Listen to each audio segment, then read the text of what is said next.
Good day everyone. So welcome sa panibagong YouTube math tutorial natin. So today, ang i-discuss naman natin ay the future value of a simple ordinary annuity. So without further ado, let's start. Now, let's proceed with the definition of terms, okay?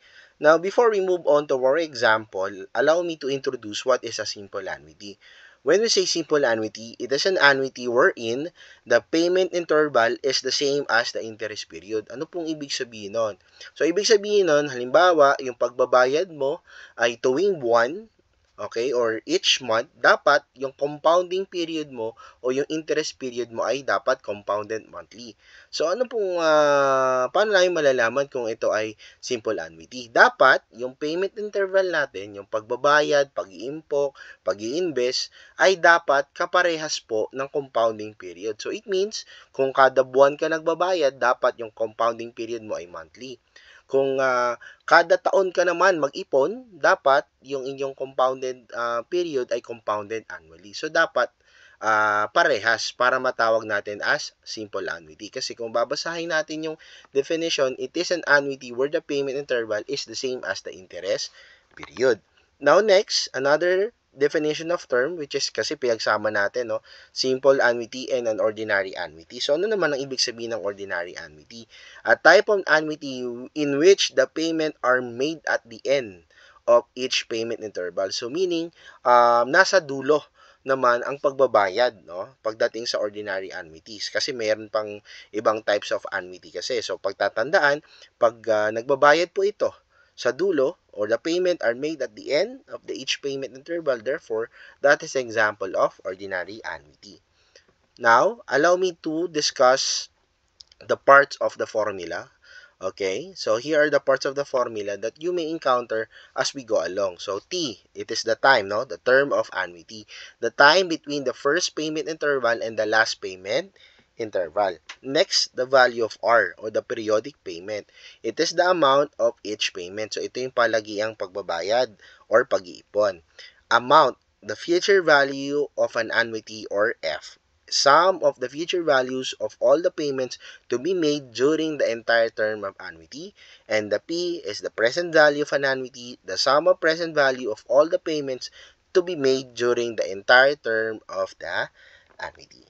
Next will be the formula under the future value of the simple ordinary annuity. So the formula is F is equal to R, quantity quantity 1 plus I raised to n minus 1 all over I. Let me repeat.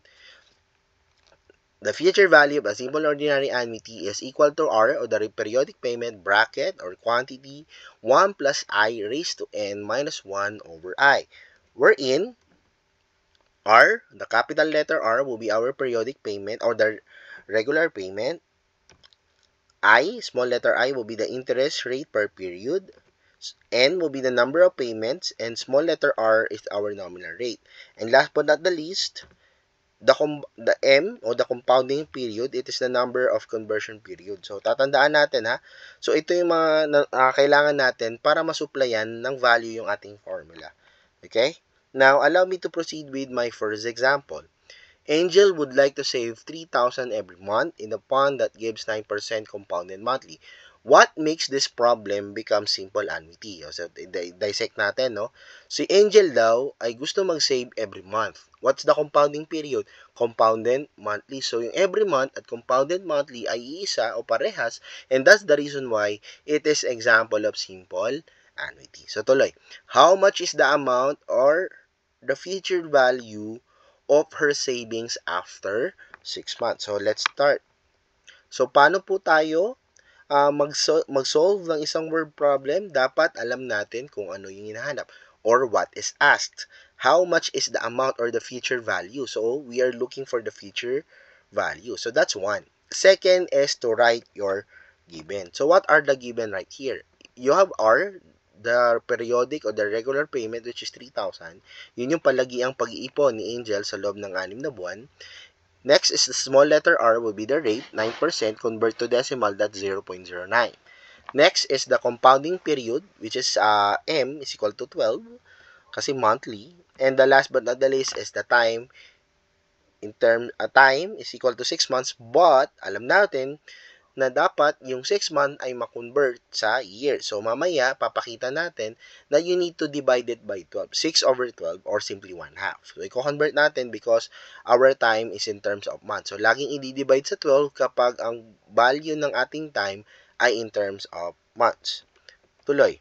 We need to solve for the value of n because n is present to our formula. So, how do we able to get the value of n? Just simply multiply m times t. And what is our m? And what is our t? M and our M and T would be the 12. M will be the 12 and T is 1 half. Bakit po 1 half? Because as you can see right here, 6 months kasi yung time. So, we divide mo yan sa 12 and that's 1 half. The lowest possible value of 6 over 12 is 1 half. And you multiply 12 to 1 half and that is 6. So, the value of N right here is 6. Next, we need to find the value of I.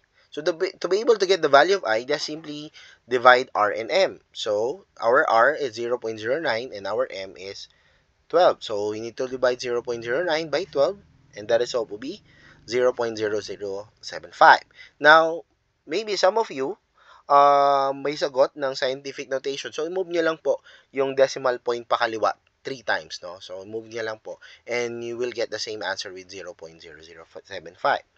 Next is now to find the future value. Now, the formula of the future value is this. Next thing that we need to do, I hope ready na yung calcu. So, kindly get your calcu everyone para masabayan yung ating paglalagay ng value sa calculator, no? Para hindi na kayo magdi-delete, hindi na kayo mahihirapan sa pagsosolve under annuity. So, here's the formula. So, after you write the formula, make sure to substitute correctly. So, lahat ng value sa given ay substitute natin dun sa formula ng tama. So, yung R is 3,000. So, nakikita naman natin dyan.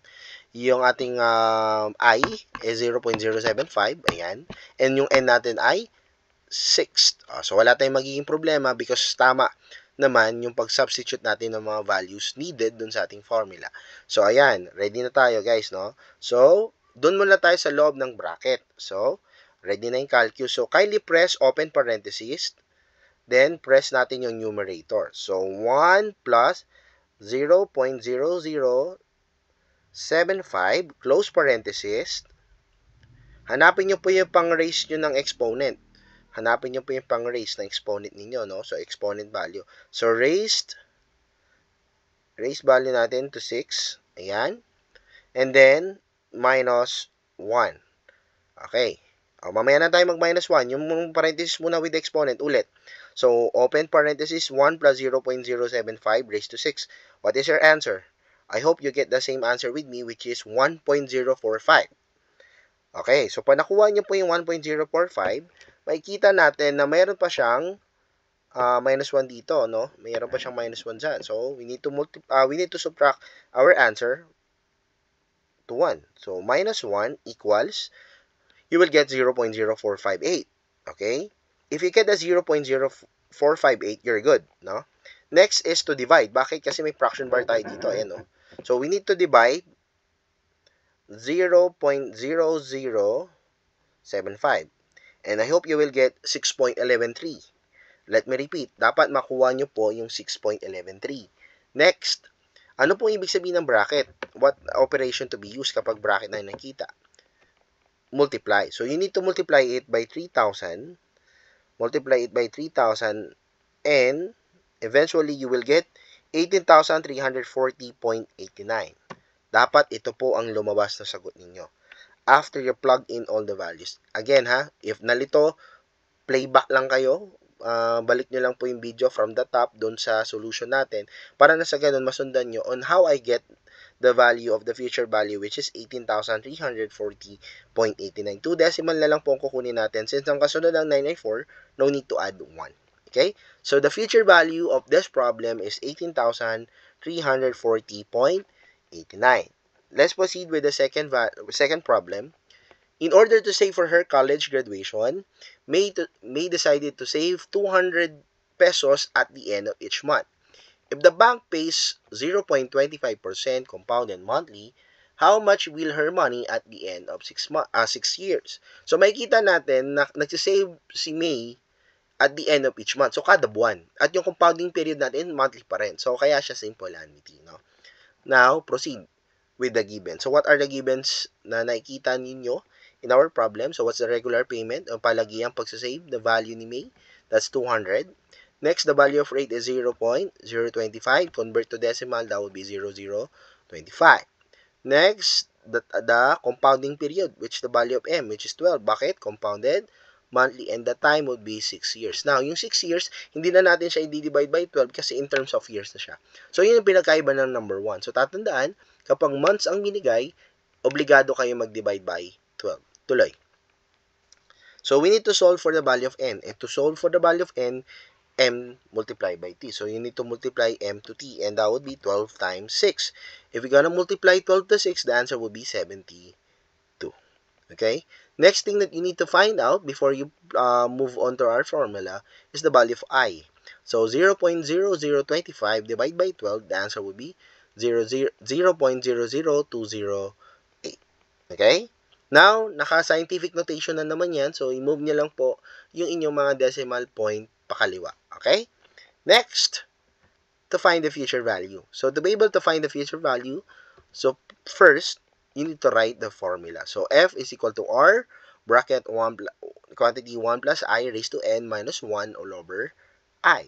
Next thing that you need to do after you write the formula is to substitute all the givens nandun sa ano natin, sa problem, papunta dun sa formula. So, yung R natin magiging 200, bracket quantity 1 plus 0.00208 raised to 72 minus 1 all over 0.00208. Now, again, we will solve this one using our calculator. So, again, paki-ready ulit ng calcu. So, everyone, ready? So, dun ulit tayo sa numerators, dun sa inside ng parenthesis. So, open parenthesis, 1 plus 0.000, tatlong 0 yan, 208, close parenthesis, raised to, hanapin yung pang-exponent niyo, yung raised to, 72, press equal. And I hope you get 1.01508. Alright? Dapat na nakuha nyo dun, ha? 1.01508. Next, your answer must be subtracted to 1. And the result will be 0.01508. Okay? So, after you get the value inside the parentheses with the exponent, you subtract to 1. Next, i-divide natin because ito may fraction bar tayo. No? So, i-divide natin yung sagot natin. So, press divide. Your denominator, 0.000208. Press equal sign. And I hope you get the value of 72.534.